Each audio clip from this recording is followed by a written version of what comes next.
आज आपण अगदी लहानांपासून ते वृद्धांपर्यंत खाता येणारी अगदी मऊसूत खुसखुशीत अशी तिळाची वडी बघणार आहोत।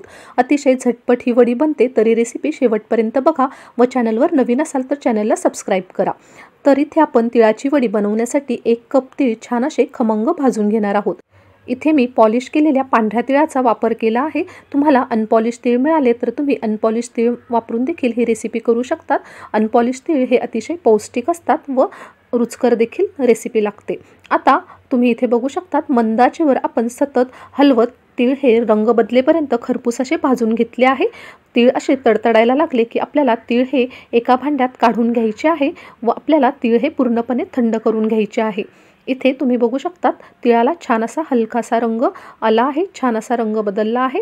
यानंतर त्याच कढईत आपण 1 कप शेंगदाणे घेतले आहे व शेंगदाणे देखील अतिशय छान असे खरपूस भाजून घेणार आहोत। शेंगदाण्याचे देखील टरफलं निघायला लागली व तडतडायला लागली की आपल्याला शेंगदाणे भाजणे बंद करायचे आहे। इथे बघू शकतात छान असे आपले शेंगदाणे भाजून तयार आहे। आता शेंगदाणे थंड झाले की शेंगदाण्यांचे देखील आपण सालपट काढून घेणार आहोत।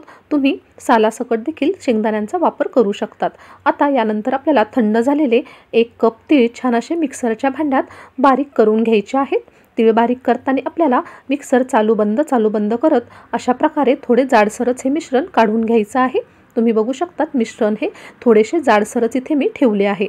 आता यानंतर आपण त्याच मिक्सरच्या भांड्यात 1 कप भाजून घेतलेले शेंगदाणे देखील चालू बंद करत काढून घेणार आहोत। हे देखील मिश्रण आपल्याला थोडे रवाळच असे ठेवायचे आहे। आता तीळ व शेंगदाण्याचे आपले हे मिश्रण तयार झाले आहे। आता हे मिश्रण आपण एकत्र करून घेणार आहोत। तुम्हाला आवडत असतील तर 1 ते 2 चमचे अख्खे तीळ देखील आपण या मिश्रणात घालू शकतो। आता या ठिकाणी आपल्याला एका प्लेटला साजूक तूप लावून छान असं ग्रीस करून घ्यायचं आहे, म्हणजे आपल्या तयार झालेल्या वड्या ह्या छान डिमोल्ट होतील। अशा प्रकारे आपण प्लेटला चांगल्या प्रकारे तूप लावून घेतलं आहे। आता यानंतर आपल्याला एक जाडबुडाची कढई तापत ठेवायची आहे। कढई छान तापली की त्यावर आपण 2 चमचे साजूक तूप घालून घेतलं आहे व त्यावर आपल्याला 2 कप गूळ घालायचा आहे। गूळ घातल्यानंतर लगेचच आपण 2 चमचे पाणी घालून घेणार आहोत। पाणी घातल्यामुळे पाक हा छान असा मऊसूत तयार होतो व वड्या देखील अगदी खुसखुशीत तयार होतात। इथे मी साधाच गूळ वापरला आहे। तिळाच्या अगदी मऊसूत वड्या तयार करण्यासाठीच आपण साधा गूळ वापरणार आहोत।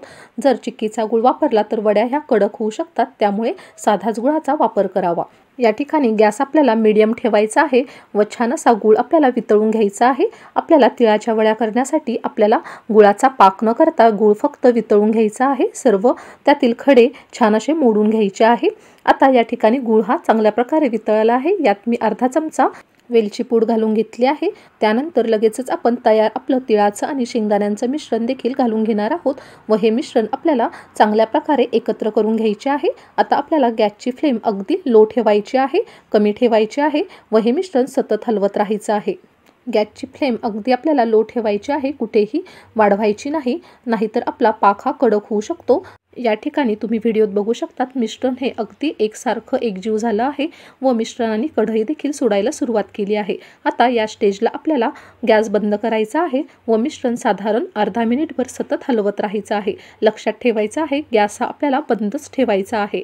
आता मिश्रण हे थोडंसं आपलं कोरडं झालं आहे। तुम्ही बघू शकतात अर्धा मिनिटात छान असं आपलं हे मिश्रण सेट झालं आहे। आता आपण तयार मिश्रण हे तूप लावलेल्या प्लेटमध्ये काढून घेणार आहोत।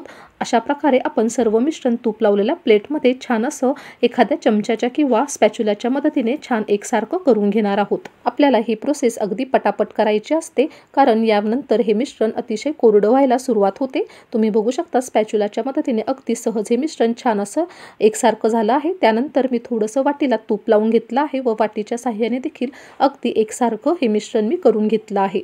तुम्ही बघू शकतात अगदी छान अशी चकाकी आपल्या या वड्यांच्या मिश्रणाला आलं आहे। आता यानंतर मी थोडेसे तीळ वरतून पेरून घेतले आहे। या पद्धतीने तीळ लावले की वड्या अतिशय छान दिसतात, सुरेख दिसतात व आता हे तीळ आपण वाटीच्या साहाय्याने सेट करून घेणार आहोत। मिश्रण सेट करून आता 5 ते 10 मिनिट झाले आहे। मिश्रण हे थोडेसे गरम असतानाच आपल्याला वड्या पाडून घ्यायच्या आहे। वड्या ह्या पाडताना मिश्रण गरमच असायला हवे, कोरड्या झाल्यानंतर वड्या ह्या छान पडत नाही। अशा प्रकारे आपण छान अशा हव्या त्या आकारात लहान मोठ्या साईजच्या वड्या करून घेणार आहोत। तुम्ही बघू शकतात अगदी सहज आपल्या या वड्या छान पडल्या जात आहेत। मी इथे मध्यम आकाराच्या चौकोनी वड्या पाडून घेत आहे। तुम्ही तुमच्या आवडीनुसार वेगवेगळ्या आकारात देखील या वड्या पाडून घेऊ शकतात। अशा प्रकारे आपल्या या वड्या आता सेट करण्यासाठी तयार झाल्या आहेत। तुम्ही इथे बघू शकतात अगदी छान अशा आपल्या या तिळाच्या वड्या छान अशा तयार झाल्या आहेत. आता अर्धा तास झाला आहे. वड्यांचं मिश्रण छान असं थंड झालं आहे. आता आपण वड्या ह्या काढून घेणार आहोत. आधी वड्या काढताना आपण कडेचा भाग काढून घेणार आहोत, जेणेकरून वड्या ह्या छान अशा बाहेर निघतील. तुम्ही इथे बघू शकतात अगदी सहज अशा आपल्या वड्या बाहेर निघत आहेत.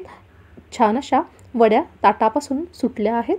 ताटाला न चिकटता न तुटता या वड्या आपल्या डिमोल्ड झाल्या आहे.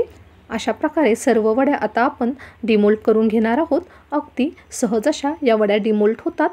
या ठिकाणी तुम्हाला एक वडी मी तोडून दाखवते. तुम्ही इथे बघू शकतात अगदी मऊसूत खुसखुशीत अशी आपली ही तिळाची वडी तयार झाली आहे. अगदी लहानांपासून मोठ्यांपर्यंत वृद्धांपर्यंत अगदी सहज खाऊ शकतील अशा या वड्या तुम्ही देखील या मकर संक्रांतीला नक्की करून बघा व वड्या कशा झाल्या हे मला नक्की लिहून कळवा. जर तुम्हाला रेसिपी आवडली असेल तर लाईक करा व चॅनलला नक्की सबस्क्राईब